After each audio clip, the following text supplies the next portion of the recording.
আমাকে টাকা দিবে আর আমি একটা খেলনা কিনবো। দুইটা ফ্রেন্ড আছে, রাফসা আর জেমি। আসসালামু আলাইকুম। ঈদে বাড়ি যাওয়া হচ্ছে আপনার? হ্যাঁ, তো ঈদে কেন বাড়ি যাচ্ছেন আপনি? মজা করতে। কার কার সাথে মজা করবেন? ঈদে কি কি করবেন আপনি?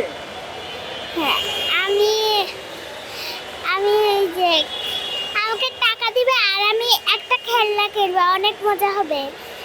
খেলনা কিনে অনেক মজা করবেন? হ্যাঁ। কার কার সাথে মজা করবেন? আমার দুইটা ফ্রেন্ড আছে, রাফসা আর জেমি। হ্যাঁ। হ্যাঁ, ঈদে কি কি কিনা হয়েছে? কি কি মার্কেট শপিং করেছেন? আমি আমি ড্রেস কিনেছি আর কি কিনেছেন?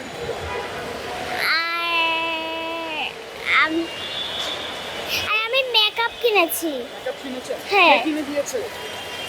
আমি কিনে নাই, কিন্তু আমার আম্মু কিনছে। হ্যাঁ। হ্যাঁ, আর আপনি কারোর জন্য কিছু কিনেননি? বাবার জন্য, মার জন্য কিছু কিনেননি আপনি? কিনেছি। কি কি কিনেছেন? এই ড্রেস কিনেছি। ড্রেস কিনেছেন? হ্যাঁ। আসসালামু আলাইকুম। কোথায় যাচ্ছেন? রাজশাহী। ঈদের ছুটিতে যাওয়া হচ্ছে? হ্যাঁ, তো ঈদে যে বাড়ি যাচ্ছেন, কেমন আনন্দটা কেমন হচ্ছে? অনেক। আমরা নানি বাড়িতে ঘুরতে যাচ্ছি, আমরা অনেক জায়গায় যাচ্ছি, আমরা পদ্মা নদীর ধারে যাই, আর কি করবেন? কাজিনদের সাথে আমরা খেলবো, যে চাপায়ে যাব।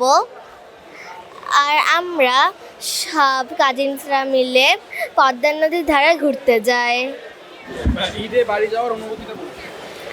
জি, আসলে প্রতিবারই ঈদে বাড়ি যাওয়া হয়, এবারও যাচ্ছি। বাড়িতে গেলে আসলে সবার সাথে ঈদটা কাটানো হয়, ঈদের আনন্দটা পরিপূর্ণ হয়, যেটা ঢাকাতে থেকে হয় না। সেজন্যই বাড়িতে যাওয়া, সবাই একসাথে হব, মজা করব, এটাই। তো গত ঈদ এবং এই ঈদে পার্থক্যটা কি আপনার কাছে? পার্থক্যটা তেমন নাই, আসলে একই রকমই। এই সময়টাতেই যাওয়া হয়, তেমন কোনো পার্থক্য নাই, এটাই। আচ্ছা, কেন ঈদে বাড়ি কেন যাচ্ছে? ঈদ করার জন্যে।